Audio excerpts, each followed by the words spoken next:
You are listening to Trophy Horse with your hosts, Tricky Mick, Alex, I Yield to No One, Sid, and Ender Phoenix.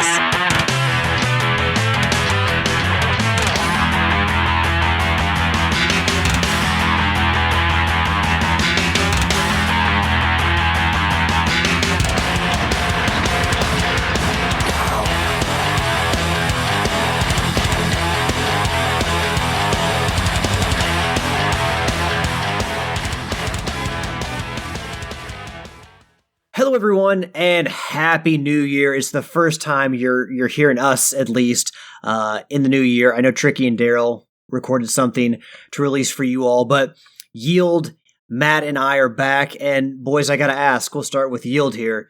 Did you get anything good for Christmas, Yield? Yeah, ironically, I got Plague Tale Requiem. Which was the game we got for free in January? Yeah. So, which I'm okay with. I've been wanting to play that game anyway, so I'm okay that I got it, and then we got it free a couple of days later. Or it was announced. You had played Innocence before. I did. I played Innocence roughly this time, end of January last year, was when I started playing it. So, see, I got that. That was the only video game I got. I got a Han Solo and a Chewbacca Star Wars pop and a Dark Trooper pop for my brother. And I got a Mandalorian from season 2 where he's riding the speeder bike with Grogu in the saddlebag. And, yeah. That was my really cool stuff. Nice. Sounds like you got quite a haul there. I did. Yeah, so I want to clear this up. Actually, I was incorrect earlier. I was essentially lied to by Tricky. Well, maybe lied is a strong word. But just so somebody, I believe Matt, doesn't have to go back and edit that previous part, there was a plan for Tricky and Daryl to record something. They, I guess, weren't able to, so there was not anything from them. So this is the first time you're hearing the Trophy Horse crew in 2024. And Matt, I just asked Yield, so I got to ask you: did you get anything good for the holidays? Oh yeah, I got a $700 vet bill. Oh, you said something good. No, nothing good. Man, that's twice as expensive. That's almost twice as expensive as that Power Rangers limited edition Titanus I wanted to buy the other day in box. Yeah, sometimes we have choices on what we want to spend our money on. I did not have a choice. Yeah, and Matt, I don't know. Obviously, you kind of alluded to it there. We know what you're talking about. I don't know if you want to share anything. You don't have to, but vet bills, yeah, they suck. Just know facts, folks. We love our pets, and we will do anything for them, including going to debt. Save up. I mean, my neighbors have pet insurance, and I think it's actually offered through my work. So this year, when open enrollment happens, I'm definitely going to add that. But I've definitely thought more and more about pet insurance when teeth cleanings and all that, and tooth removal can cost upwards of $700, and pet care in general is expensive. So save up, folks.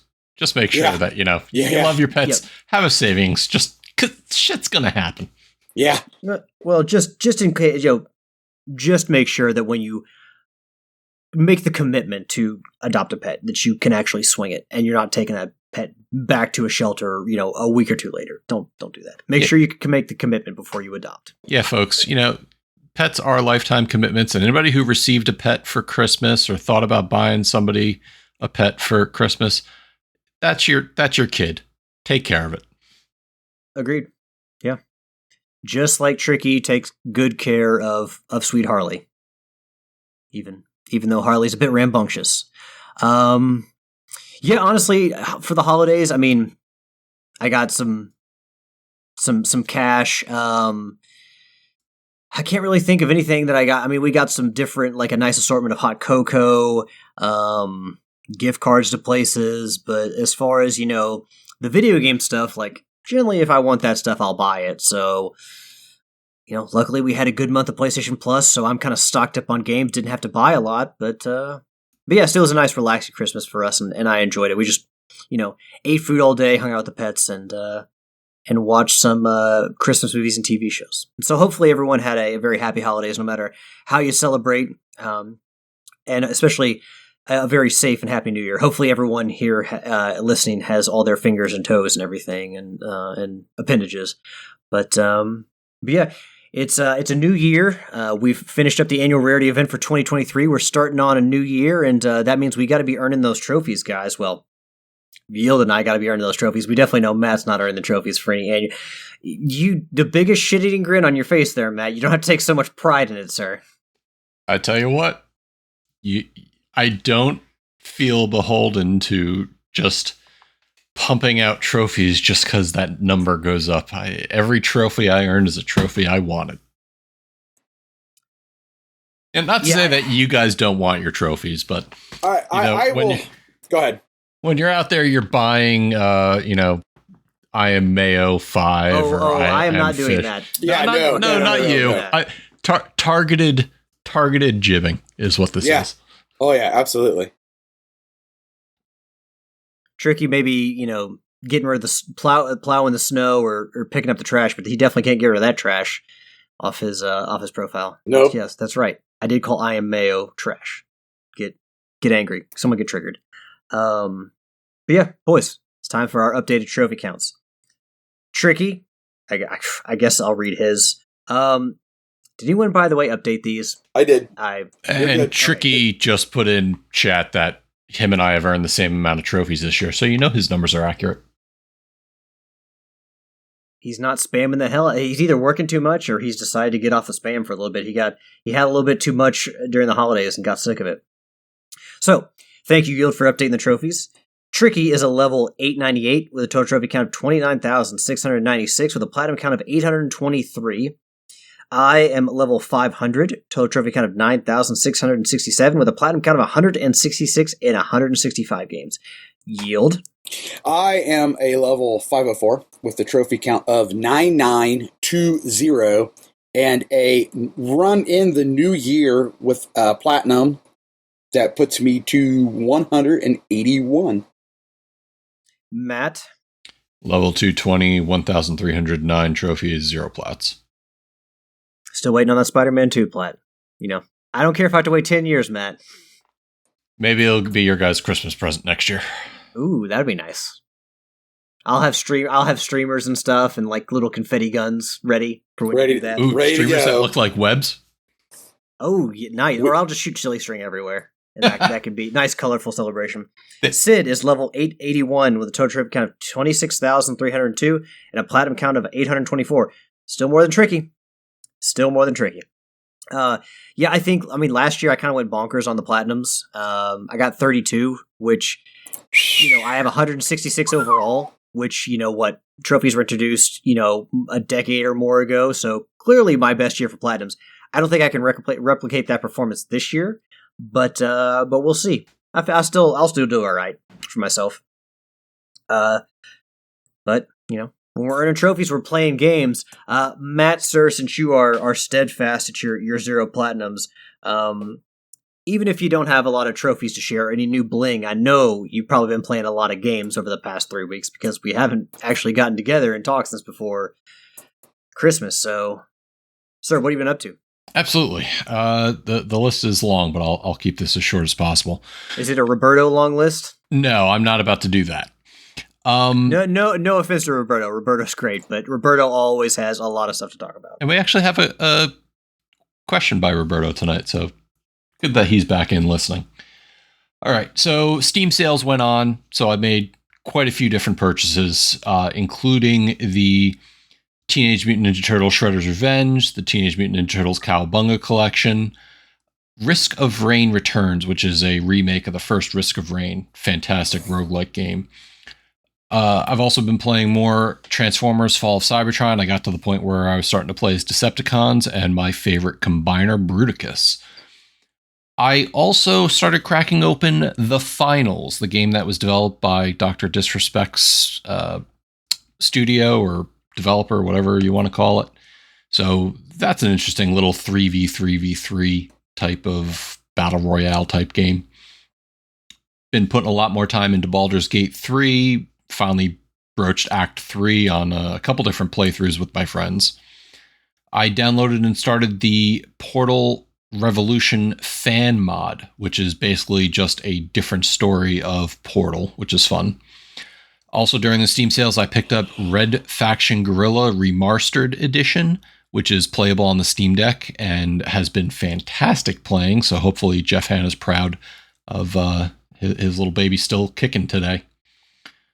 I also got back into Monster Hunter World because why not? I've made more progress on Armored Core 6 Fires of Rubicon, making it to Chapter 5, the last chapter in the game. And the most time I've actually been spending on is a game came out called Ready or Not. Do you guys remember back in the day, like Rainbow Six 3, Rainbow Six 3 Black Arrow, all those fun games? This is a SWAT-based game where you can team up with friends or you can play single player with robots, and you're presented scenarios and you have to load up, go in, plot your routes, figure out the best way to resolve the situation. And sometimes killing all of the terrorists or criminals is not the right way. Sometimes you have to arrest people or try to capture a specific suspect. And it also involves walking around dealing with civilians who may be interfering. And you can order a command of civilian, and if they don't listen, you got to kind of go up and try to subdue them. It's so much fun because you fail a lot, and it teaches you to expect the unexpected. If you aren't properly prepared, you got to go back to headquarters and get a different loadout and try some different strategies, because without being on top of your game, you will fail time and time again. And the difficulty is part of the fun. The only problem I have with the game is the enemy AI seems to have like wall hacks and aim hacks, because I barely make it around a corner and they're already opening fire, hit me through walls. So that's a little frustrating, but in the end, it's a fantastic SWAT type of game that really does a lot right. And that's been keeping me busy these past 2 weeks. Most excellent. Sorry, good to hear you threw some Transformers in there. Did I play War for Cybertron? Is that the first one that came out? I Yes. played one of those. Yes. Didn't get the platinum, but enjoyed the game. One of the few things Activision has done right in the past 20 years. And I guess I've always wanted to play Fall of Cybertron. I just never did. It's in my backlog. I have it. How long you been sitting on that one, Yield? For a while. I was going to say, because that game came out, how many years ago, Matt? That Fall of Cybertron came out, I want to say somewhere between 2011 and 2013, because I remember seeing the trailers for it when I lived out in Long Island, and that was that time period. So it came out around that 3-year period, and I had bought it on the PlayStation 3. It had a multiplayer mode you could play online with friends. It was a horde mode, and I remember for pre-ordering it at GameStop, it gave me Shockwave as a playable character in the multiplayer mode. Pretty powerful Decepticon right there, Shockwave. Yeah, it was a lot of fun because he turned into a ship. You could fly around, and it was pretty neat. I'm assuming the Horde mode is something similar to what was in War for Cybertron, because they did have a Horde mode in that. That's probably the reason I didn't get the Platinum Trophy, because they had something like that thrown in there. Yeah, you start off in a small area. As you kill the enemies in waves, you get money to buy upgrades or unlock new areas. And my problem is my buddy and I could never find a full team of people to be able to join up. So we just got as far as we could and left it at that. Yield, sir, you haven't been playing Fall of Cybertron, but what have you been playing? Let's see here. I played some Power Wash Simulator over Christmas because I saw that they had released a free DLC pack that was called Santa's Workshop. So I thought, why not? So on Christmas, I cleaned Santa's Workshop. I played some... I watched Ashley play that game, and just her spraying everything, and then the percentage meter just slowly tick up. It takes forever to do a level in that game. I don't know if I can handle that. I'm like, just based on that, I'm like, I can't do this. I can't play this game. It takes too long to finish a level. Well, see, if you're looking for it to like gain trophies, get platinums, that's not your game. Because it could very easily take you 2 or more hours just to do one level. But see, that thing, it's not that I'm looking to pop trophies right away. I just, even in like adventure games, like Alice Madness Returns was a game, back on the PS3 that I played, but one of the notable things about it was all the areas, there weren't a ton of them, but they were fucking long as shit. And just when I'm stuck in an area or a level for hours, I'm just like, I gotta get out of here. I don't want to be stuck in the same scenario for the longest time. So that's why I say, like, clearing a backyard and everything, and it taking 1 to 2 hours, I'm like, for me, that's too much. I was gonna say, the one of the best ways that I have found to play the game is just to sit there and pop on some music and just veg out. So, anyway. So that's what I did. I also played some Real Truck Simulator USA, trying to see if I could get another trophy to pop, and that wasn't working. I did some World of Warship Legends work. I was working on a Christmas Advent Calendar event that they had going on. I played some Lego 2K Drive, did some Rocket League. I got back into a little bit of Deep Rock Galactic. They had a little Christmas event going on, and I wanted to complete the Christmas event, and I wanted to work on, they had 2 times season points, and I kind of want to keep farting around while this season's going on to see if I can get up to, I think it's 95, to see what the celebration is for getting the 95. Playing some Borderlands, the pre-sequel on the 4. Jumped back into Farm Simulator 19, trying to work towards that platinum. Fired up some Burning Shores DLC in Horizon Forbidden West. I saw your comment, Yield. Yeah. Not happy with you. I'm sorry. I looked at my wife and I'm like, is it me? Does the game feel off? And she's kind of like, no. And I'm like, it feels off. It doesn't. I mean, I'm enjoying the mainline story, but all the conversations in between, it feels off. And I'm disappointed in that aspect of it, but it is what it is. And then the final game I've been playing, I was playing some Red Dead Redemption 2, which that is my platinum that I got on New Year's Day. Took you long enough. It did take me long enough, but it's done now. My second Rockstar game, platinumed. Whew. Last year was the year of the long game platinums. For me, that is. I'm not sure. There may be only one Rockstar game that I will ever platinum trophy, which isn't out yet, but could be, or at least we'll talk about it later. But something's coming up in the works. But Yield, I wanted to ask you about Lego 2K Drive. Okay, how is that? Because obviously that was a PlayStation Plus game for December, and I do like my racing games, or at least my arcadey mascot racing games. So how is Lego? So I think you would enjoy it. I mean, it's goofy, kind of. You've got your Mario Kart aspect. I haven't gotten to the point to where you can fly yet. It's all just been driving or boating. They've got this spot where this is going to be a grindy part. You unlock a souped up lawnmower, and you can mow weeds. And I'm using this in quotations here. Mow weeds throughout the level. And what that does, when you mow an entire area of weeds, it turns those weeds into like not really a neon, but anyway, they regrow and they're glowing. And then when you go through it during a race, it refills your boost meter as you run them over. If you don't mow them, then when you run through it, they're weeds and it slows you down. So if you're having a particular trouble with a race, then you want to go back to this racetrack, mow the weeds, so now you can kind of have a shortcut and a spot to refill your boost. So it's definitely not going to be one of those games where you can just, I'm going to knock this out this weekend.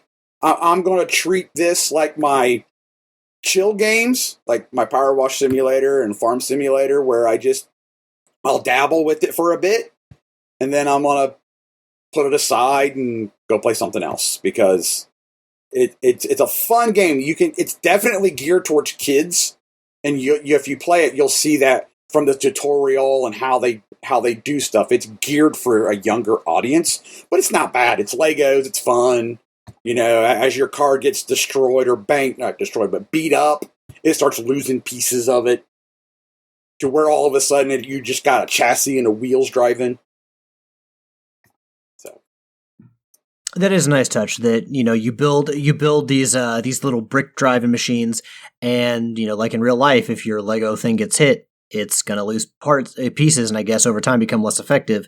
So yeah, can you ever lose so much that your car can't drive? Could you like lose wheels or anything? Well, yeah. Well, no, eventually your car will just explode, you know, because you got damaged too much during the race, it'll explode, and then it respawns as a full car. If you drive, may not be exactly 100% because I haven't really paid attention, but I think if you like drive through fences or other Lego not debris, but obstacles, because some obstacles you can drive through, like fences and stuff like that. If you drive through that, then that repairs your car. Granted, it slows you down some, but then it, you know, repairs your vehicle. So, like I said, it's enjoyable. I've liked it so far. There's definitely a lot of collectibles because you gotta like find all the garages and you gotta win all the races, and there's an A, B, and C license. So there's like 3 races per track, and it's just not something I feel like you're gonna be able to knock out in like a weekend. I'm assuming that's like the CCs in Mario Kart where the licenses are like difficulties. Yes. All right. Makes sense. Gil, is that all you've been playing? I think so. It feels like a lot, but for 2 weeks, I guess that's not bad. But it feels like it. Yeah, so I had, I can't remember where, No, I didn't get the Assassin's Creed Syndicate Platinum the last time we had talked. No, wait. No. Yes. Did you? I think I did because I had moved on and beaten the DLC, the Jack the Ripper DLC, before the new year came on. So I think... it's been so long ago, I can't remember. Well, did you get the Platinum before Christmas? Yes. Okay, well then you probably talked about it. Yeah, timeline of events. Beat the Jack the Ripper DLC. Wasn't a huge fan of it necessarily. I don't know. There's just something about that setting and the gameplay that just feels kind of like generic. You know, playing as Jack the Ripper isn't really all that much fun, and just... I don't know. Like, it's nice that they introduced new mission types in the Jack the Ripper DLC, but for $15, what I got wasn't really worth it. I just didn't enjoy it as much as I thought I would. So, I mean, yeah, I mean, essentially, spoiler, but you find out that in this timeline, Jack the Ripper is a former assassin and a protege of the Fry twins, and you're trying to cover up the secret, or, you know, keep the secret so that, you know, it doesn't come back on the assassins that one of their own has been out slaughtering, you know, prostitutes on the streets of London. So, underwhelming DLC. Definitely not nearly as good as the Curse of the Pharaohs, which was for Assassin's Creed Origins, which probably maybe my favorite DLC of all time. I love that DLC. But yeah, this one just kind of felt like it fell short, despite the obviously the name value of Jack the Ripper and what that everything that comes along with that. Played some more DLC, two more rungs of DLC with the Bright Fur Forest DLC for Tales of Iron. if you've listened to the show for any, a good length of time, you know that I love Tales of Iron. I got the platinum last year and went back and beat the game on the Bloody Whiskers, the hardest difficulty. And this DLC, free DLC, came out of nowhere. So, I just re-downloaded the game and the DLC was built into it. You have to beat the game first, though. So, but given that I've done that twice, I was all good.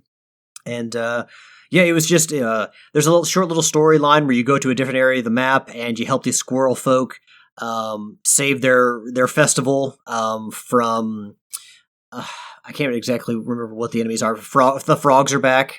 You thought you banished the frogs from the land. They come back, but basically you help the squirrel folk with their little festival. It's about, with all the added missions and a few new boss fights, it's, maybe 3 to 4 hours. Nothing that big, to get your 100% back. But still, I love that game, so another chunk of Tales of Iron, I'll definitely take that. And there's no difficulty-related trophies, so it's just basically hey, make your way through the story, or do all the objectives, beat the bosses that you have to, and you're golden. So I enjoyed my run through the Bright Fir Forest and another dance with Tales of Iron. The last DLC that I did was the God of War Ragnarok Valhalla DLC, which Tricky has talked about. Basically like a roguelite thing, kind of mode where it's basically you go in through and you face just waves of enemy and you move on to another area after you've beaten one wave of enemies. Along the way, you'll get different buffs and different abilities for your weapons, buffs for Kratos, money which you can use to upgrade the stuff you've already got. There's sanctuary areas where you can plan out everything and give you a breather from the combat. So overall, I think, there was, I can't remember where the article I saw this or a YouTube video, but it basically was how is this free? And it makes me think back to the Warner Brothers seasonal fatalities with the Halloween fatalities. It's I know Tricky and Daryl said they don't have to release it for free, which, right, they don't. But when Sony Santa Monica can release Valhalla for free, DLC they could have easily charged $20 for it. But they release it for free, saying, hey, thanks to our community, you guys are awesome. We appreciate all your support of the game. It just makes me look back at Warner Brothers and be like, man, y'all are some scumbags. Easily, it took far more time to develop Valhalla, and it was free. And then you're trying to sell us seasonal fatalities or sell the Mortal Kombat community seasonal fatalities for $10. Get the fuck out of here. So I will not rest on that, and I will continue to say that Warner Brothers should have gotten all that shit for free. Especially in light of this DLC. But yeah, it's a lot of fun. It does a lot. It's more than just more combat. It's also more story. It goes, and not just the Norse story, but it ties in the Greek mythology as well, and it gives more explanations as to how Kratos felt about killing the boatman in the Hydra's mouth in the first God of War, and he talks about his daughter Calliope. So there's a lot more expose on things like how he feels about Magni and Modi and what he had to do, when fighting them. So it just gives you a lot more of Kratos' thoughts, Kratos being an older man, now a family man, looking back on his younger, angrier self and just kind of seeing how things played out and giving a more calm interpretation, a more thoughtful interpretation of everything. So, not just more combat, but also story as well. So a very worthy package, and I did enjoy Valhalla. Got all the trophies. So, but even after you get all the trophies, there's reasons to go back. You learn more lore. You can unlock more skins. But yeah, it was a lot of fun. So I enjoyed both the DLCs for Tales of Iron and God of War Ragnarok.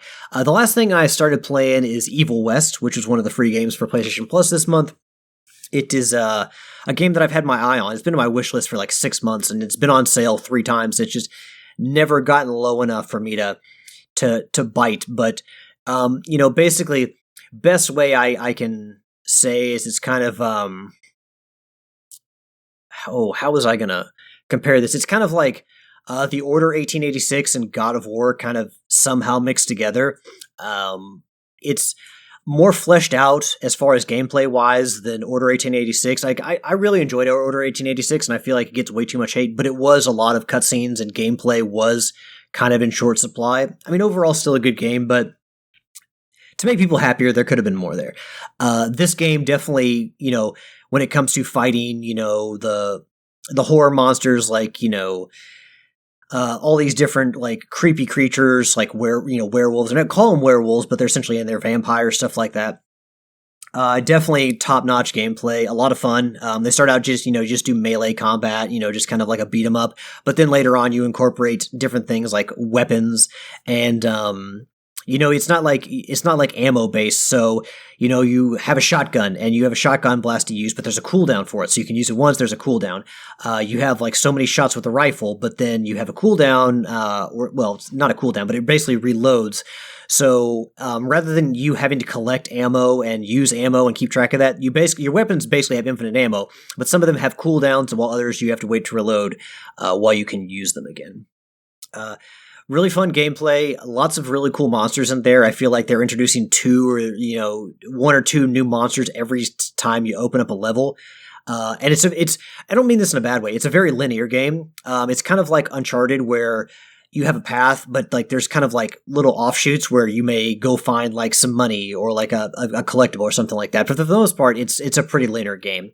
Again, not a bad thing, but it's kind of, we live in a world now where a lot of games are sandbox or more open, and this game is kind of something that harkens back more to something like BioShock, where you have a path and you kind of stick to it, aside from a few little bit of jogs off the path. But overall, so far, I've really enjoyed the game. Story's fine. Gameplay wise, a lot of fun. Game looks really good, and like I said, lots of cool monsters. When I can go out there and kill monsters like vampires and werewolves, where's that kind of horror element to it, I'm definitely going to be on board with it. So it's free this month for PlayStation Plus. So if you've wanted to try Evil West, I'd say go ahead and give it a go, because it is a fun game. Yield, I know that you had said that you had wanted to play it. Yep, I already have it on my library. So, and I also plan. I added all 3 games this month to my list, and it was down. It's like, am I going to play Requiem first, or am I going to play Evil West? But basically, it's like I've been waiting to play Evil West for a long time, so I think I'm going to start with that. So now, have you played Innocence? No. Would that benefit me? I would. My understanding is Yield. I was going to ask this question earlier, but I was fearful that the answer was yes, that you should. Yeah, well, I don't think you would have to necessarily. I mean, I haven't played Requiem yet, but my understanding is that it does kind of take place a few years after Innocence. I would think you'd probably be able to play it and be just fine. Me, if it's any kind of a link to the other game, I tend to want to play the other games first. That way, any nods or anything made to the other game, I get where they're going with this. So, but that's just me. If you're hesitant about playing the old game, are you against just watching like a walkthrough or spoiler cast or something like that? Well, I mean, yeah, I could always go to Wikipedia or YouTube or something like that. It's not that I'm hesitant to play the game. It's just Requiem is free right now. And we just went through, I'm sure I'm not alone in this, we just went through a time of the year when shit was expensive, and I had a lot of bills to pay, and there's still some bills coming up. So the freeness of Requiem's like, this looks a little more enticing than Innocence, which, may not be a full price game at this point. I still got to pay for it, though. And I don't necessarily know that I want to put off playing Requiem just to wait until I want to spend money on Innocence. So, let me ask you this. So, I take it you didn't pick up Innocence when the 5 launched, and you could put stuff into your library? So, no, I can't remember when I started that. It might have been the month that we got Maneater. But I did not start doing that until months later. Okay. See, that's how I played Innocence. When they offered it for free, I was like, ooh, I want to play that game. I'll get a 5 eventually. So I went ahead and got on the computer and put that along with Maneater and a bunch of other games. So that's how I played it first. Yeah, I just lacked the foresight. I'm like, I'm not going to do it this month. I'll do it another month. So, but because at that point you had to go onto a PC or a computer, and if you didn't have a PlayStation 5, obviously, and add them to your collection. And I just never went about that. Never did. Yeah, it was an extra step. But I would, my best guess is I would akin this to like Spider-Man 2. So if you played Spider-Man 2 and was perfectly fine not playing the first one, then you would probably be just as fine playing Requiem and not playing Innocence. Hell, I'll take it one step further, Yield. I didn't play Spider-Man 2 or the first one. I just played Miles Morales. Oh, that's right. Sorry. I knew you played one of them. I thought it was 2. Yeah, I got it cheap for Black Friday. Not last year, but the year before that. But, yeah. All right, well, gents, I think that's all the business we got to get out of the way. I think I've talked enough now about what I've been playing to get into our topics, which our first topic of this week is definitely one that I had Yield in mind when I put it on here. It is, let's see, the article comes from Destructoid.com, written by Jeff Scott, and the headline reads, Disney will release open-world Star Wars Outlaws in 2024. And I believe I've read that it's late 2024. A recent Disney blog post boasted plans the company has for this year, including the affirmation that Star Wars Outlaws will be released in 2024. Nothing else was shared regarding the game, but if you remember, it was introduced during the Xbox's 2023 Game Showcase. It's set in a time period between Empire Strikes Back and Return of the Jedi. You'll play as a scoundrel by the name of Kay Vess as she attempts a massive heist. And really, Yield, for the older Star Wars fans, I would figure being set between Empire Strikes Back and Return of the Jedi is kind of the timeline you would want most. Oh, yeah. I mean, it's wide open. You play as a scoundrel, a smuggler. So I'm not getting like super excited, but I'm getting ready for it. Because what they've shown us looks cool. Ship could be better. The ship looks kind of mundane, but that's just ticky-tack stuff. I want a good story, and I want it to play good.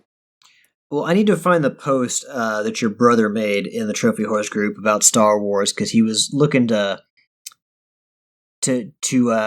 create some chatter, some nerdy chatter on the Facebook page. So we do appreciate you that we do appreciate you for that, Homer, for setting that up. But basically, I mean, there's a lot of malaise towards Star Wars these days, mostly because, and it's the same with Marvel.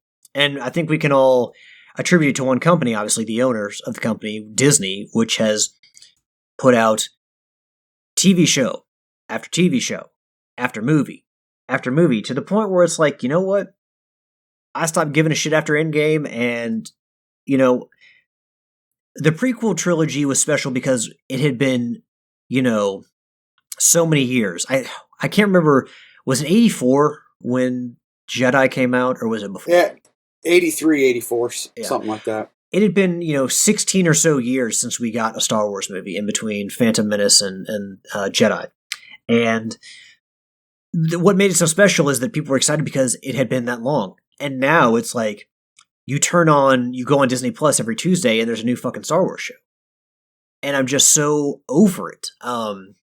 Yield, do you think that kind of how people feel about the TV series now and how people are kind of sick of how Disney's handled this will have any impact on the games? Maybe to a certain extent. I mean, the success of Fallen Order and Survivor will help.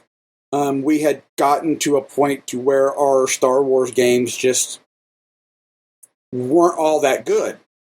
They were kind of like the movies, depending on where you stand on the sequel trilogy, and the series that we're releasing we were releasing, I won't say a lot, but a good amount of Star Wars material, and it just, while those of us that are fans of it want it, and we want to be in that universe, they weren't necessarily the greatest quality of games, whether that be from a story aspect or a gameplay aspect. And so while this looks good and it sounds like something that most of us would want, I'm taking the same approach that I took with Fallen Order was, well, I'll keep my expectations low and hope you exceed them. If that makes any sense. Yeah. I did find the post from Homer, and I'll just read some of the responses here real quick. He writes, let's start 2024 off with hot, nerdy topic/debate. Please add any reasons why you agree/disagree. Homer's hot take, Disney has ruined the Star Wars franchise. I don't necessarily think that's a hot take there, Homer. I think that's, you probably find people about 40-50 or 50-50, 40-60, 60-40 who would either, agree or disagree. Yeah. Yeah. Rick says, absolutely. They've also screwed Marvel, completely oversaturated the market with mediocre film/series. I care about neither franchise anymore.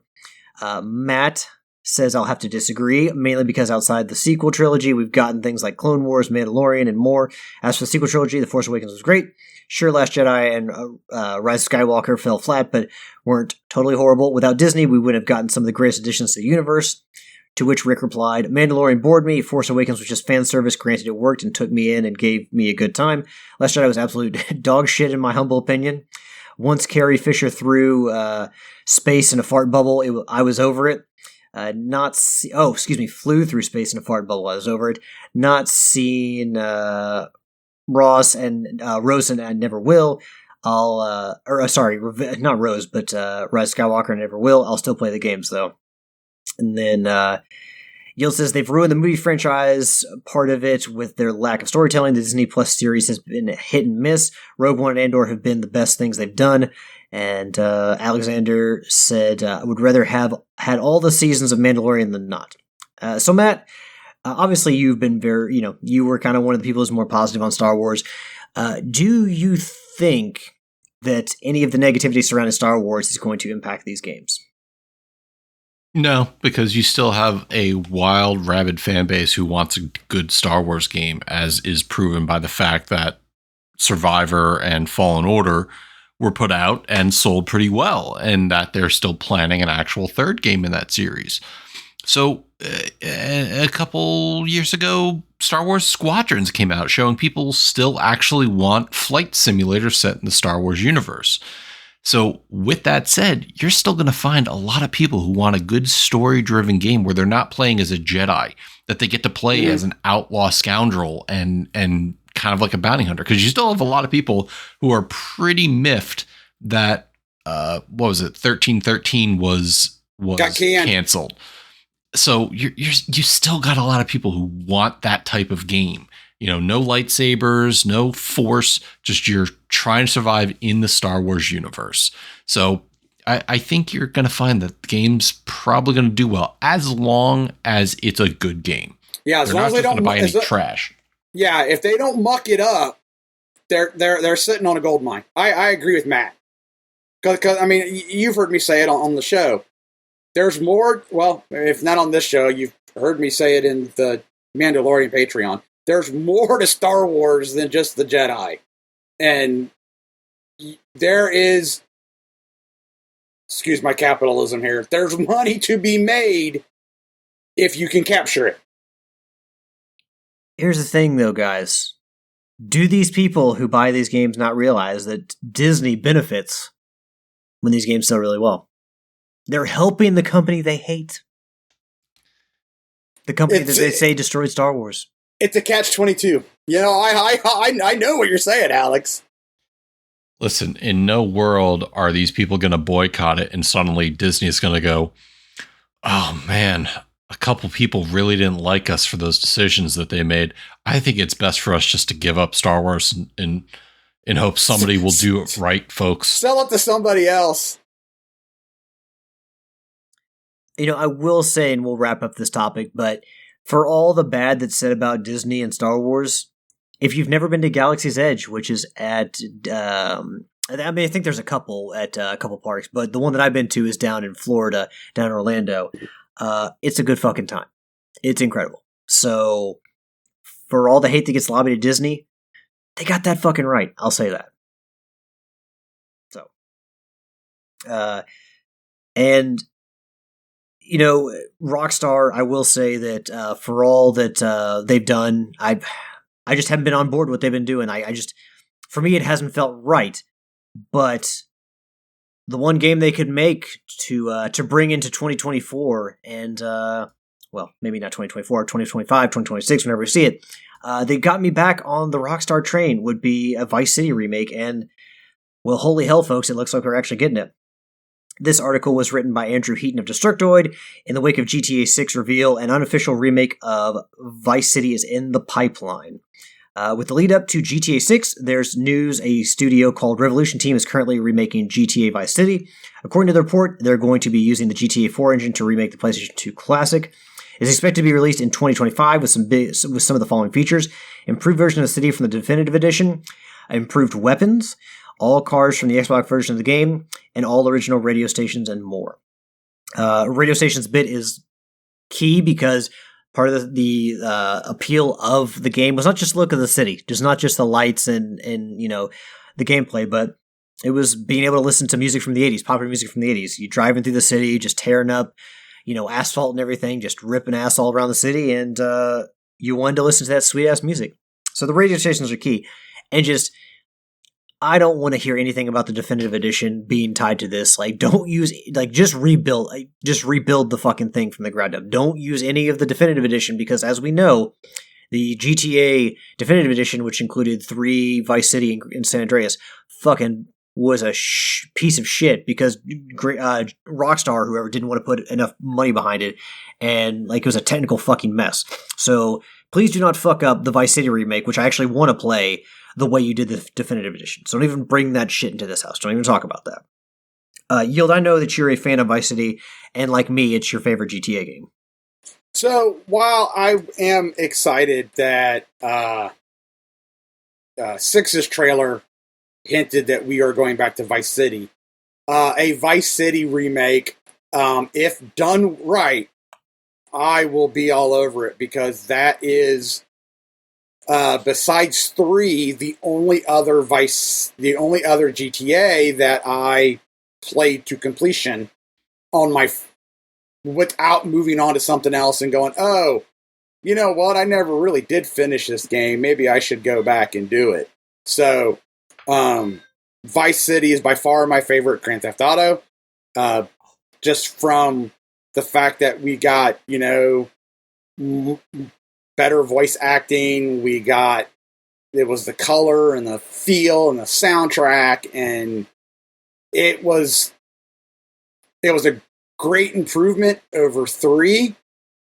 And yeah, and there has been none of the other ones in my opinion, have been close to it. And I always love I love the aspect of being able to buy businesses to passively make money, but I love going to the nightclub. And I just love the feel of that nightclub. That was probably my favorite place in that game. And I don't care what GTA does with Vice City. I don't want Vice City to be a small chunk of a larger game. I want Vice City to be the game. That's what I want to play. So Vice City Remake, I'm on board if it comes out. Matt, I don't know if we've ever definitively gotten your opinion on a GTA game, at least whether you liked them or you grew up playing them. Obviously, we're all around the same age, so we were all, there when GTA actually blew up and went crazy, and everyone loved it. If a Vice City remake came out, would you play it? Did you grow up playing the Grand Theft Auto games? I go back to the first Grand Theft Auto game that my buddy and I shared on a cracked CD all the way back when that was a thing on PC gaming, where we'd play against each other in Liberty City, running each other over. We actually managed to get the tank, which was a lot of fun playing in multiplayer.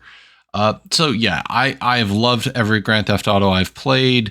Vice City especially. I remember just randomly picking up Grand Theft Auto 3 in college. It was sophomore year, something like that. And it was the greatest thing playing on PlayStation 2. So when Vice City got announced, of course, me and a bunch of my friends were just anxiously awaiting it. And then the advent of helicopters, being able to fly around Vice City, and my claim to infame, I guess, is I would take the helicopter over to the beach where it was a nice clear opening, and I'd kind of tilt the helicopter just forward enough that the blades acted like a lawnmower on the beach. Yes, your co-host is a psychopath when it comes to these types of games. So I would love to see them do a Vice City remake proper, not what they did with the definitive edition. So I will wait patiently to see what they do. Matt, you called yourself a psychopath. Everyone who played these games was a psychopath in these games because shit you couldn't do in real life or never would ever want to do in real life, you fucking did in these games.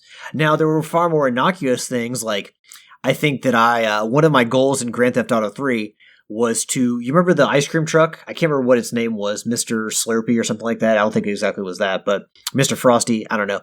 But though they were more rare car, and I wanted, for the life of me, to get that car and put it in my garage, because you can remember you could put cars in the garage and save them for later. They would be in your garage there. So that was one of my big things is, I'm going to get that fucking ice cream truck so I can drive it anytime I want. But yeah, Matt, come on.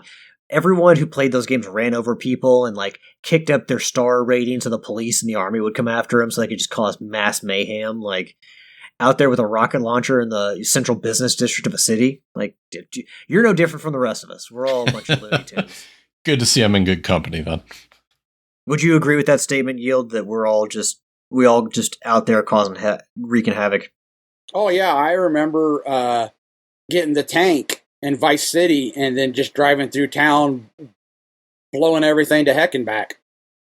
It was like a mini game, a game within a game to see how long you could last with 5-star rating. Against absolutely. My favorite. Oh yeah, my friends and I would do that. We'd pass the controller, say how long can you survive? Getting your rating up and going out there. But my favorite was I'd always take the tank, and specific to Grand Theft Auto 3, is I'd roll the tank down a street, I'd turn the turret backwards, and start firing for the speed boost. I can't remember, was it the A-Team movie when they did that? Like when they dropped out of an airplane, there was a tank in the air, and they were shooting a tank in midair? Yes. Yeah, that was the new Liam Neeson version. Yeah. I don't remember much else from that movie, but I do remember that part. And if you've been playing Baldur's Gate 3, well, there's more than a few memorable things in that game, it being a Game of the Year nominee and award winner. But, some of the things can get you a little hot water if you're not careful, especially on the Xbox. This article comes from Destructoid, written by Tiago Manuel. The headline reads, "Recording nude Baldur's Gate 3 characters might land you a ban on Xbox." The user named his clip titled "Naked Camp Time Fun" landed him in a ban lasting until the end of 2024. According to the user, his clips were automatically uploaded to the Xbox public feed, even though he did not intend on sharing them. You have to change those options yourself, so be aware if you intend to record any sultry videos.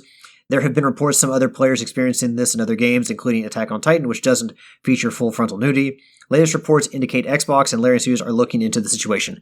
So, obviously a PlayStation podcast, but, we know there's some crossover. So, if you play Baldur's Gate 3 and you are on Xbox and you want to get a little weird with the computer-generated characters, I don't know. I try not to judge. I feel like that's a little weird, but if you want to record that stuff, make sure you're not uploading it to a public Xbox feed where maybe children can see it, and that will probably do some harm to your standing in the community and your account, as Microsoft's like, oh, well, you're off here for a bit.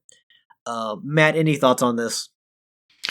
I think, like it says there, is that Larry and Xbox are kind of researching this to see whether it's something that they might want to adjust. But yes, anything involving gaming and nudity, you've seen all this stuff that's been going on with Twitch and their implied nudity policy. It's in this puritanical Christian nation, you're looking at people and companies that don't want anything such as nudity to go out where kids can see it. So just be careful of what you do, and always double check. So we just talked about Grand Theft Auto. Remember Hot Coffee, that sex scene hidden deep within the code that caused a whole big stir on the internet, even with the polygonal, not even really showing anything. Oh God, that's what people did. Remember Lara Croft back in the day? It's.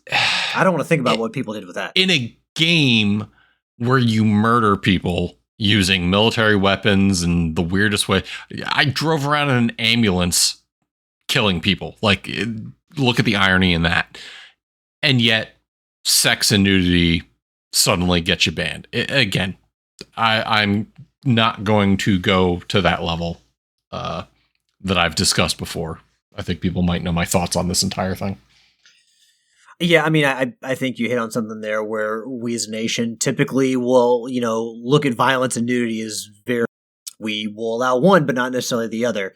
So, I mean, I get it. They don't want it on public Xbox feed, but you got to look at it and say, oh, hey, weed's not legal in some places, but alcohol is, and alcohol's far fucking worse.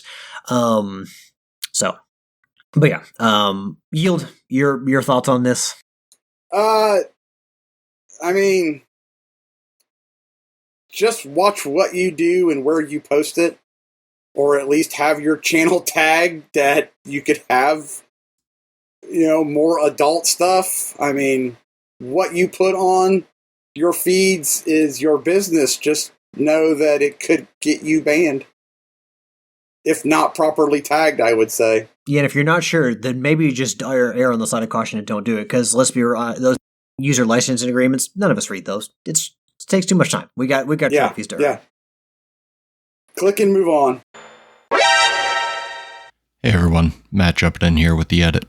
I know it may seem a little jarring, but we ran into some audio issues on the next topic, so we just had to cut it out here, and we're jumping right in. So just wanted to give you a little bit of a heads up that if it seems like there was a weird jump, it's because we had to do some magic post-show editing. Kratos in the God of War Norse series. We actually got an answer from him as to there. I don't want to spoil anything from Valhalla, but if you know, if you've gotten to the part of Valhalla, Valhalla is, yes, a wave-based roguelike, gameplay mode, but it's also heavily story driven by story. So, you will get there is an underlying overarching story there that you're going to get through the process of playing. And so once you get to the end of that, this kind of whole thing will make more sense. This article comes from IGN, written by Michael Kripe. It says, God of War's Christopher Judge seemingly won't voice young Kratos out of respect for T.C. Carson. Chris Judge says Sony's very own Kratos is not interested in replacing the character's original voice actor, Terrence C. Carson. Quote, I never watched any of the scenes from the earlier God of War games because TC's were so great, and I thought it would be a disservice to try to voice match him or anything, nor did they ask for it. Judge said, from the very beginning, it was about making it my own. Evidently, the current Kratos actor was offered something not too long ago where Sony Santa Monica wanted him to somewhat match the voice of the character, a request he turned down. Quote, absolutely not, Judge explained. I love this dude. That would be such a slight. We are not celebrated for what we as individuals bring to stuff. That's across the board no matter what you do. I just think it's inherently wrong to try to commandeer something else than that somebody has already established. So T.C. Carson, the original voice of the PlayStation 2, PlayStation 2 and PlayStation 3 God of Wars, and Christopher Judge, the new voice of Kratos, the older Kratos, has done a great job, but showing mad respect for T.C. Carson. It's nice to see this. And Matt, how do you feel about? Guild hasn't played God of War, and I don't know if you have either, Matt. I feel like we haven't. Have we had this discussion before? No, we haven't. And I tried playing the first 2018 God of War. I've played through the first two Gods of War, but I respect everything Chris Judge does, and I can absolutely understand. It's kind of going back to that AI thing. Nobody wants to be replaced. Nobody wants to be told that they're obsolete. So mad respect to the guy. Everybody jokes about how long he had his award speech last year at the 2022 Game Awards, but then this year he came out and joked about how long it was and made off-color comments about Call of Duty and his speech being longer. The guy's just a charming guy, and I love everything he does. And it's nice to see him respect where he came from. So good on him. Yield, how do you feel about the respect for, those who came before him? I like it, and I always feel like more people should be that way. But I mean, ultimately, you got to be who or do what you feel is best, I guess. But I like it. It almost gives the feel that if you want a younger Kratos, then go get that guy to do the voice. Don't have me try to do his voice. So I like it. I like how he pays homage to, those who came before him, and that he's not going to try to repeat what they did, So, mad props. And I had never known this. I mean, I grew up in the 90s, so I was aware of this television show, but I didn't know that the guy who voiced Kratos originally was one of the cast members of Living Single, and then he also voiced Mace Windu in various Star Wars media, according to Wikipedia. I know definitely Living Single because I did watch some episodes of that show growing up, but the Mace Windu thing I did not know, so I never put two and two together, but T.C. Carson was that guy, but also the voice of Kratos. It's kind of cool, but no, I mean, it would have been easy for Christopher Judge just to take the money and just be like, oh, I'll do whatever. Who cares? But the dude seems to have as far as his work, a pretty good ethic, a pretty good moral compass. So, he's killed it as Kratos. But to acknowledge, somebody who came before him and helped establish that character, it's nice. It's good to see. And the fact that you have two different voice actors playing the character. One is obviously a different mythology and a younger Kratos. One is an older Kratos and a different mythology. So it kind of works out to where it doesn't really bother you because there is kind of a time gap in between God of War, the original God of War, the Greek series, and then also the Norse 2 games. So, the fact that it's two different voice actors, you can look past it. It's not hard to look past. So, but it is nice to hear when, actors, voice actors, people who work in the industry give each other props and don't want to step on anybody's toes or at least not try to replace somebody. Because that work that T.C. Carson did was important. It helped establish Kratos and God of War and be one of the most popular series on PlayStation ever. So, not trying to basically replace him, I think, is very admirable. And I'm sure that many people feel that it's quite admirable that we are potentially going to get a Silent Hill 2 remake. Now, this has kind of been in the rumor reel for a bit, but this headline reads, Silent 2 remake seemingly confirmed for 2024 release in new PlayStation trailer. This was written on IGN.com by Ryan Dinsdale. PlayStation has quietly listed the Bloober Team remake as a 2024 title. While not offering any more details, the announcement came as part of a PlayStation 5 upcoming games trailer. Bloober Team has stated that their focus is on a full recreation of the survival horror classic, and Bloober Team has been adamant about not making any story changes to the long and highly anticipated title. So we've got, what is it, the Last of Us Part 2 remaster coming out this month in January. Sony has become notorious for doing a lot of remasters and remakes. Honestly, if you're doing a remaster, I think it's too soon to the original release for you to be doing it. What you need to be doing is remake. I want remasters to go away. I'm fine with remakes, but I kind of want remasters to go away. Look, don't get me wrong. I do appreciate that more people, Alan Wake was originally, not available to PlayStation users. So the fact that they did a remaster and people on PlayStation could play it before Alan Wake 2 came out, I do appreciate that. But in general, remasters, it's too soon. And but a remake, of something like, I've called for it. I want an Ocarina of Time remake. I want a Mega Man 3 remake. And then you got an Ocarina of Time remake. I swear to God, if you're going to say the fucking 3DS version, Matt. People, I thought he was going to say Breath of the Wild. People always give that out. They're always like, well, you can play it on the 3DS. I want to play it on the Switch and Unreal in 2024. I want it to play on a big TV, not a small ass screen. It's not the same thing, Matt. It's not.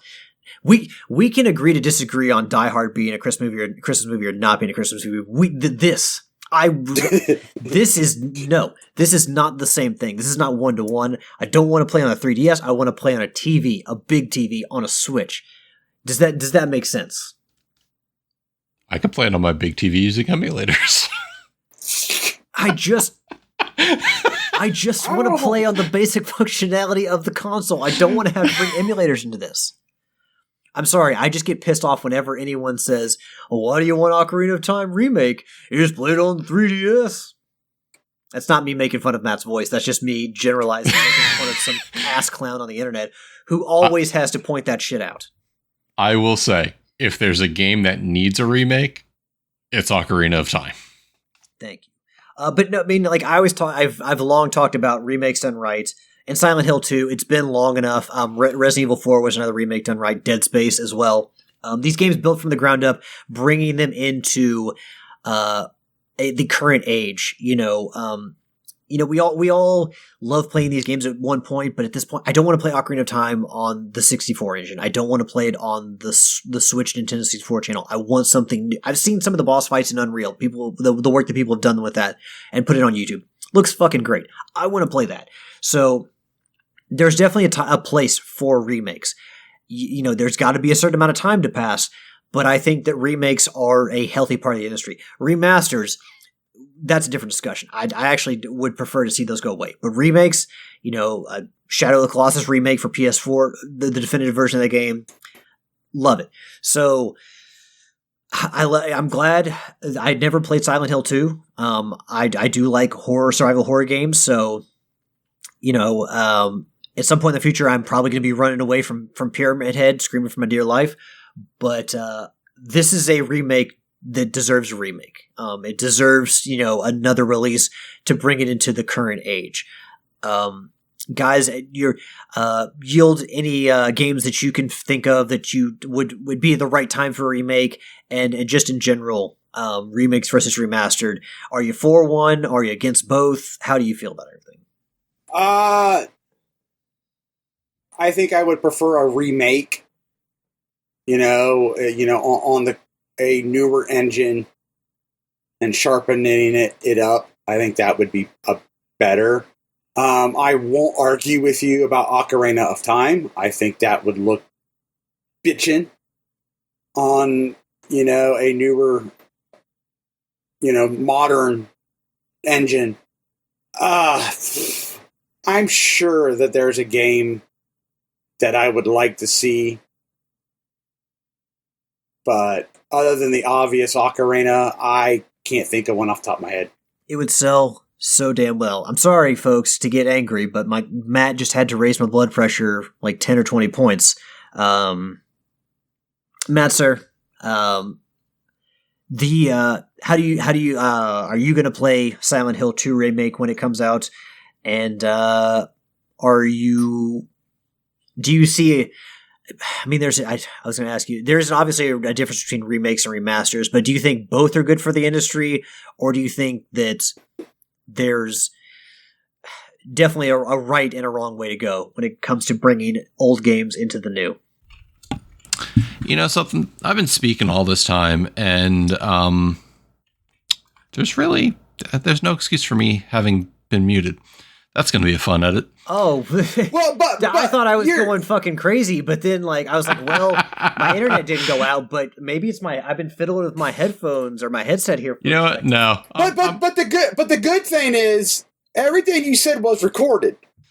We just have no idea what you said. Heel didn't say anything, so I just guessed that I was in the dark. Well, no, it was not recorded because I muted myself at the microphone, so this will be fun. Oh, well, then I feel bad. I should have said something sooner. I flipped over to the video, and I'm like, well, he's moving, so my internet didn't screw up. Yeah, I'm not that good at lip reading, Matt. I can't do that, especially on such a small screen. Some things you don't want to play on a small screen, like Ocarina of Time. Well, you asked me what my opinion on remasters was. There are certain places that remasters do have, and we've certainly lambasted Tricky on his idea of what a remaster is versus a remake and what The Last of Us Part 1 did or didn't do for the series. Ultimately, I'm with you, Alex. Games need to be remade if they're going to be done anything at all. Remasters does very little to move the medium forward. And we've seen how successful remakes can be. What with last year's Dead Space and Resident Evil 4. It actually adds something to the medium. But ultimately, if a remaster is the lowest level effort somebody can do to re-release a game. Now, I've been guilty of it. I've bought the upgrades for Grand Theft Auto 5 like 5 different times. I did not do it for this last generation because I've played Grand Theft Auto 5 to death. But we also see what happened when people release these remasters that don't do what they promised to do. Look at the Grand Theft Auto Trilogy Remastered Edition or Definitive Edition. Well, look at the for Nintendo, the Super Mario 3D All-Stars, that 3-pack that people basically called out for low effort. It was, and I have it, but that's just so that way I can play Super Mario Sunshine on a modern console. It's kind of like what you want on Ocarina, but you want more done to it than just a re-release. So I totally get that. I just don't really... again, remasters tend to be low effort re-releases just to make a quick buck. And the real good thing about remakes is if there were, negative aspects of a game, you could always improve upon those. You can make the games better. You can change things to make the games better. Mega Man 3. I've mentioned before, that game was rushed out the door. It's still a really good game. In fact, it has no right to be as good as it is, given what the team had to go through. But there's, technical aspects of it that you can improve on. There are things you could do to change the flow of the game to make the game better. So going back and being able to improve on a game while, not completely recreating the wheel would be something that a lot of games would benefit from, even, if it's just small changes. You can make games better. Resident Evil 4 was considered the best Resident Evil game ever made and a great game. And somehow they made it even better in the remake. So that is one area where remakes are, not just bringing it to new audiences, not just bringing it into a fresh new perspective, but improving on a formula that was great to begin with, or, maybe needed a little work. So that is another aspect of remakes that I also really like that you can't necessarily get with a remaster.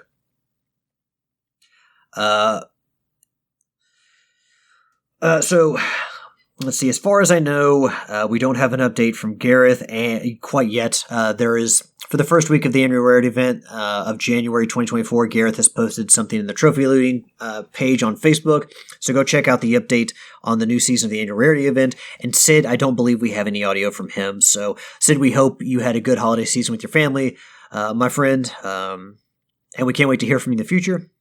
But that's going to jump us to our topic of the week, which is going to be a Horizon MMO. Hold up. Well, sorry. Oh, wait, the questions. The community questions. We do have community questions this week. I'm sorry that I jumped ahead without including you all. That's okay. You don't answer for the community, Matt. I am the community. I can't argue with that. Especially with not with a man who's got so many Decepticons in his room. Yeah, we'll talk about that later. I'll bring the Maximals and we'll see who comes out better. Listen, I'll take my 500 sound waves to your one Optimus Primal any day. Time to check my social media, yeah. So, Tricky did post up the question or the box on Facebook and asked, what questions you have. First one up by Roberto came in, said he played RoboCop Rogue City over the holiday break. He platinumed it and loved every moment of it. Do we have a favorite recent movie licensed game? Yield, go to you first. Off the top of my head, I can't think of other than Star Wars. But Jedi's Fallen Order was kind of its own thing. It's not like it was based on the movies. So I guess probably neither was RoboCop. So, I guess Star Wars? Fallen Order? I guess that makes sense. Alex, do you have a recent Yield, movie release? I actually have one. Yield, and you're probably going to be kicking yourself that you didn't forgot it. Probably. But Ghostbusters the video game remastered. Yeah. Which was it? It's considered the essentially the third movie in the trilogy. The third movie. Yeah. So I would count that. Matt? I don't actually have a recent one. Again, going strictly for the movies. So I'm going to go back and default to my old time favorite, the Die Hard trilogy. The Die Hard arcade game was phenomenal. I mean, that's not recent, but it's great. No. So actually, was it the arcade? Because I know there was the trilogy. Was it arcade or was it PlayStation?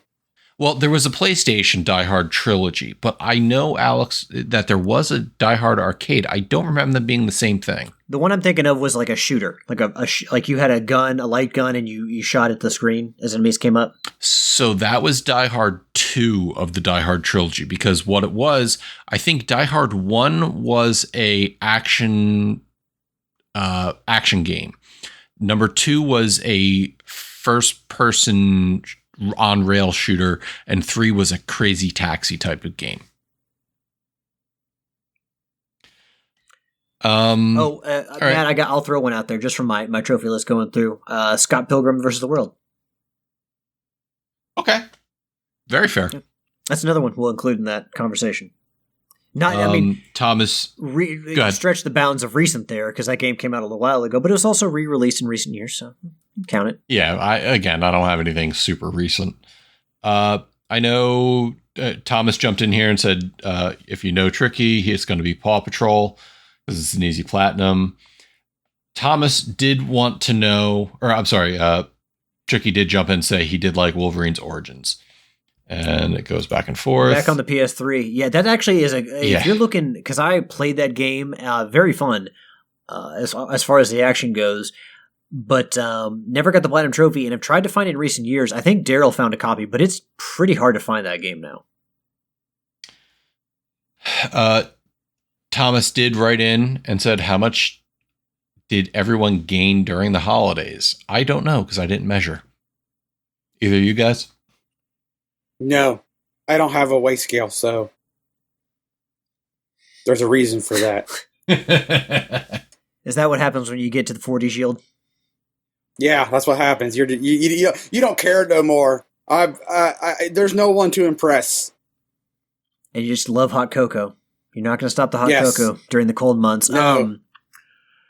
Honestly, like I said, I mean, most of my gaming time was spent. It's kind of hard to tell. Well, most of my time in December was spent playing Assassin's Creed Syndicate. It took me almost a full month to get through that, plus the DLC. I think in total, it was over 71 hours for everything, which I think one of the trophy guides I read for Syndicate was like, oh, you can beat it in under 30 hours and get the platinum. Bullshit. Call bullshit. The DLCs, the Bright Fur Forest, like I said, probably about 4 hours. Valhalla, maybe another 10, 12, I don't know. So 14, maybe close to 90 hours. I don't know. It's a good chunk. All right.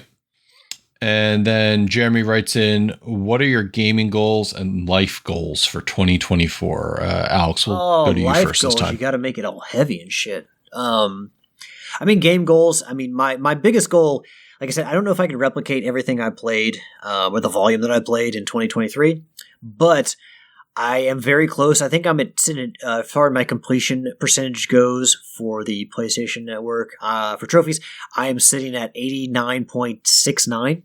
So my goal is to get above 90% this year, which if I keep getting 100%, should be no problem. I also,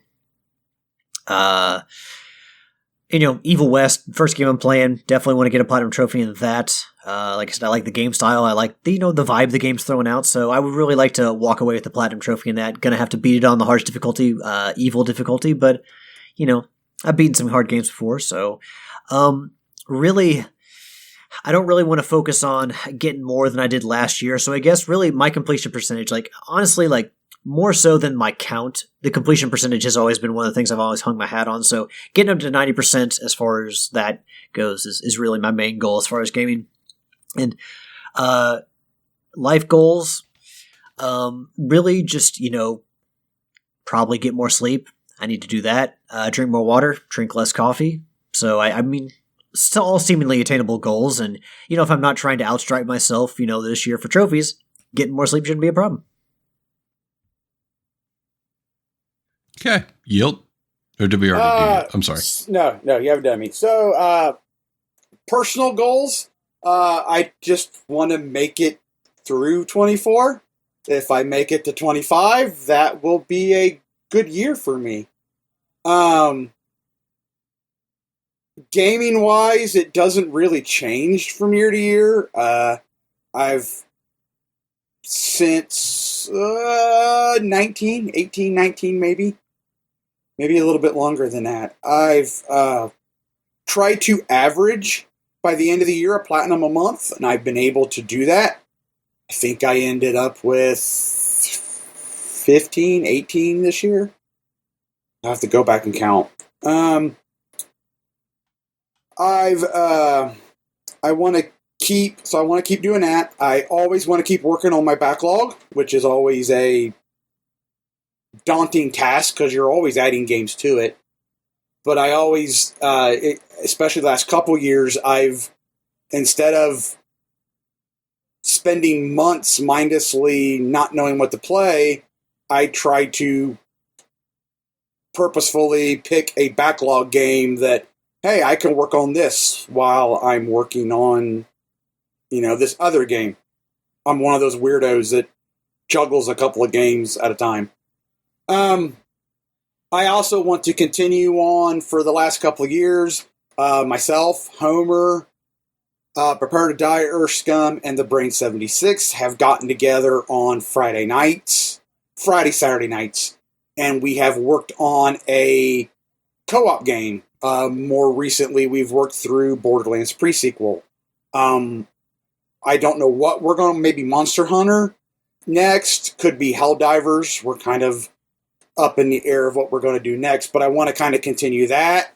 Nitro and I have worked on a lot of co-op games together, especially last year, so I would like to kind of keep working on that because I have found working on online components is way more fun when you're doing it with friends than it is trying to do it with randoms. So just kind of stuff like that where it makes gaming more fun. That's kind of what I'm focused on this year, I guess, in a sense. So, yeah. Okay. And for me, it's simple. I'm carrying over my resolution from last year is that I want to continue beating every mainline Zelda game that I have yet to beat. Currently, I'm working on the Age of Seasons or Oracle of Ages and Oracle Seasons games on the Game Boy Colors. And I got a couple other ones to go through. You beat Zelda 2? Yes. God bless you. I couldn't have done it if it wasn't for the Switch's rewind feature because that game is frustrating. I've got people who swear up and down it's the greatest Zelda game ever. I got a buddy who says that. I'm just like, dude, God bless you, because I couldn't get behind it. Bruh, it takes a special kind of people to praise that game. It's fun, but the difficulty is just stupid. You die and you go all the way back to the starting town and you can't easily avoid all the mods. No, I wouldn't have done it if it wasn't for the rewind feature on the Switch. Then personal life, I got some extra weight I need to get off because it's now starting to cause other problems. So going to be working on that. And that is it for the community questions. So we can now move on to the topic of the week. Well, thank you, Matt. And thank you to everyone who submitted questions. We always appreciate those. I kind of blurted out earlier, but the Horizon MMO. Let's see, it's a Eurogamer article here.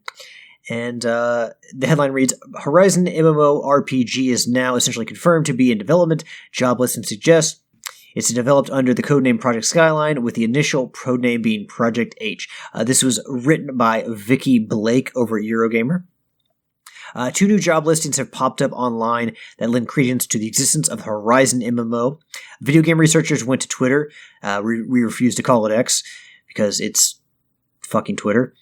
detail that the job listings and other rumors of Project Skyline may actually may be actually called Land of Salvation. The job listings were found under NCSoft, but it seems, according to these listings, the game may be coming to PC and mobile with no mention of PlayStation 5.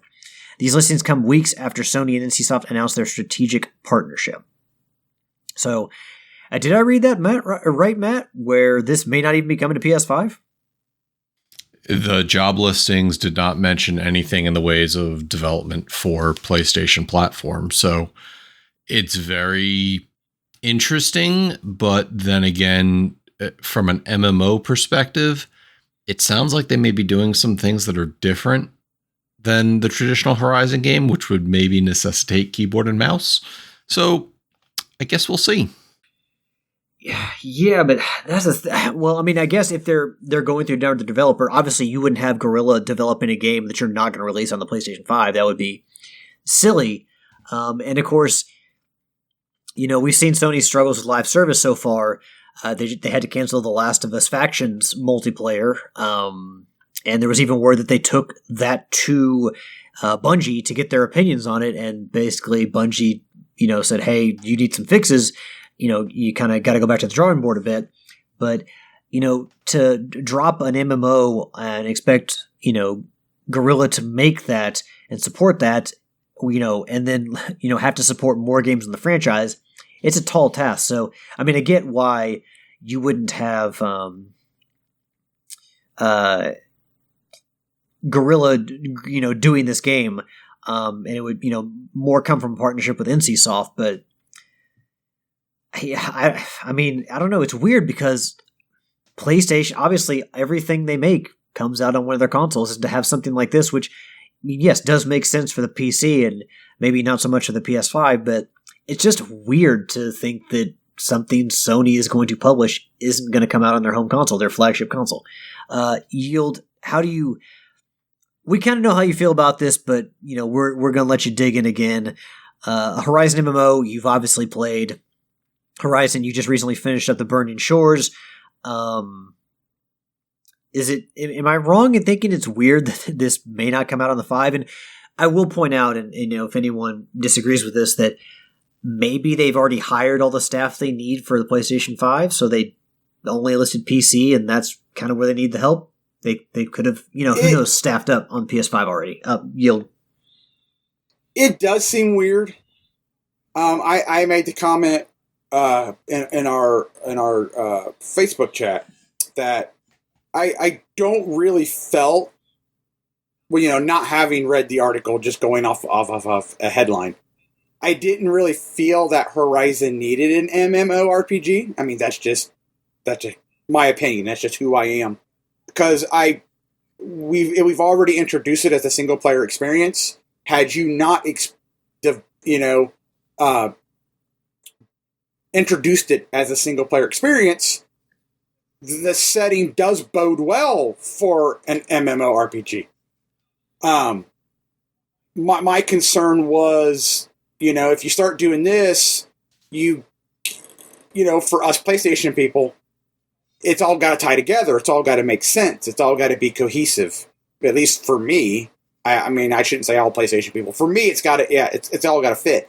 But having seen the cliff notes and seeing that it may not come to 5, you know, I'm kind of okay with it, for the simple fact of I don't have to worry about a story that they tell over there debunks or contradicts or whatever that we're experiencing on console, because they're only connected by name. And to me, you know, I'm okay with that. If it was on the 5 and now I need them to be cohesive, but they're somewhere else. So, I mean, unless they've got Guerrilla's stamp of approval, you know,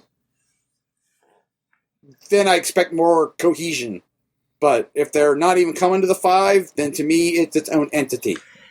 Matt, I'm going to get your opinion shortly, but one of my big problems with this and Sony's strategy in regards to this, with putting The Last of Us into the factions thing and, you know, making a Horizon MMO, it may in the end work out very well, having Horizon MMO, but instead of actually taking the time to just, put their feet slowly in the pool and just be like, hey, we want to do live service. Let's come up with a concept, that really works for, that style of game. Let's build something from the ground up. They basically just said, well, which one of our currently existing IPs it will fit? Can we shove into a hole and mold into a live service game?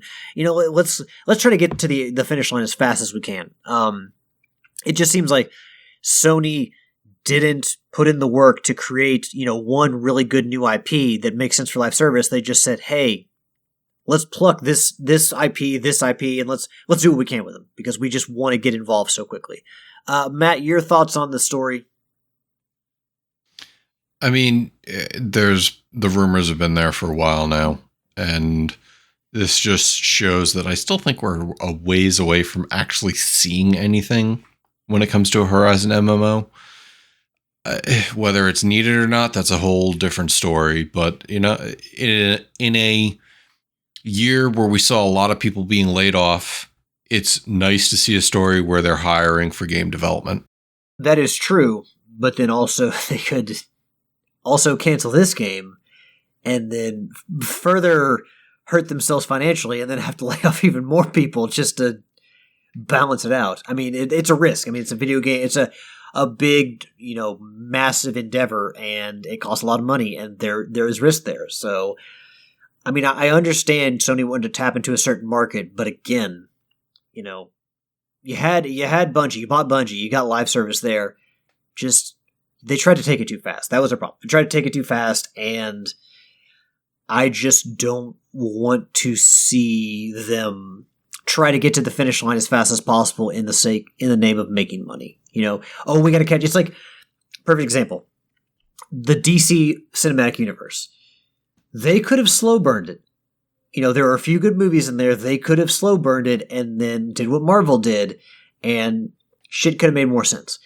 But no, they tried to fast track everything to try to fucking catch up, and they tripped over their feet numerous fucking times, and look where they are now. Rebooting shit, redoing shit, not like saying, well, this is another one universe and we're starting a new one, like starting from fucking scratch. And having to get that universe going over the course of a decade, 2 decades. Like, if you just had taken your time and not tried to catch up to Marvel, you could have done a lot better. And that's kind of with Sony. It's like, if you didn't just try to catch up to live service all of a fucking sudden, you'd probably be in a better spot. You think that's a fair analogy? Oh, yeah. Absolutely. Yield, sir. Matt, either one of you have anything else to add to this topic? Nope. No. All right. Well, the sun's shining on you, Matt, because I believe it's your time to edit, and or at least your week to edit, and we're running pretty smoothly here. We're not about to go over 2 hours unless we go completely bonkers here in the shout-outs and the housekeeping. So, it's a new year, and we're trying to turn over a new leaf. As long as Tricky is not here to drag this out as long as possible. That's going to be the end of our topics for the week. But as always, we want to throw out some love in the new year, as we do have done for the past, however many years this has been going on. The last 602 episodes.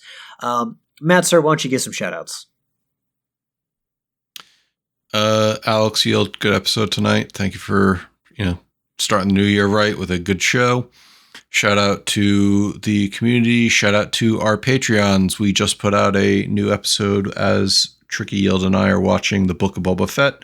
So please go give a listen if you're a subscriber. If not, why haven't you subscribed yet? It's pretty good content. Shout out to the Channel 3 community. Come out to channel3.gg to gamify your social media, earn XP. We just started season 7 on January 1st.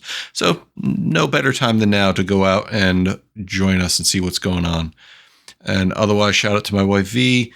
We are getting ready for a cruise in the next 2 weeks. So we are getting super excited about that. And where are you going? We are going to the Bahamas, the Saints, as well as Puerto Rico. Ooh, awesome. I heard it's a little So you guys, it's rough on Saints Row. You might not want to go there. we got our dildo bats ready. No. Well, If so the couple you guys will have to together, stays together. Absolutely. You guys will have to deal without our shenanigans for about 2 weeks. But we like those shenanigans. Enjoy. But as I said, you're going to have to deal without them. But Tricky shenanigans just aren't that fun. I can't send him pictures of spiders. Not that sending you pictures of spiders would do anything anyway. But no, I mean, Matt, you and V deserve some time off. So we're glad to hear that you have a nice trip planned for yourselves. Yield, sir. Shout outs. Shout out to Matt and Alex for recording this evening. Shout out to Homer, the Brain 76, Prepare Dire Scum for all of our co-op shenanigans on Friday. Shout out to Nitro for our co-oping throughout the year, and of course Rocket League on Thursdays, as well as to Alex. Shout out to everybody who hangs out in Twitch chat when we have Twitch Live. Shout out to those who gave questions this week, and as always, a shout out to everybody in the community. Well, and a shout out to Gareth for round 2 of the rarity competition. I hope to place better than I did this year. And then a shout out to everybody in the community for downloading the podcast, listening, hanging out with us in games. You're all awesome. And last but not least, I'm going to throw out some love here. We've been doing the show for a long time. We just passed 600 episodes, but every single show would not be possible without our community. You all are awesome. I know we couldn't do Twitch Live tonight without Tricky, but we hope you still download the show and enjoy it when it comes out on Wednesday. Again, always appreciate you all, the fuel to our fire, and as we move further into 2024 and look to a new year, we're glad that you guys got our back because like I said, without you all, Trophy Horse is nothing. A shout out to my co-host tonight, Yield and Matt, and even a shout out to Tricky, who's probably somewhere. Well, you know what? He's probably not plowing any snow. He's probably sitting somewhere playing the PlayStation 5. But I'm sure Tricky's making that money, making that moolah. So good looking, Tricky. You got to make the money to be able to buy the games and get all your trophies to keep up with Sid. Because as we know, Sid is still beating you in platinum, so that makes Sid the alpha male Tricky. So come on, Tricky, you got to catch up. Last but not least, give a shout out to my awesome and loving girlfriend Ashley. I love you, hun. That is going to be the end of our the shout outs. Again, thank you all for listening. This has been episode 603, and until next week, happy trophy hunting. See ya. All hail Megatron.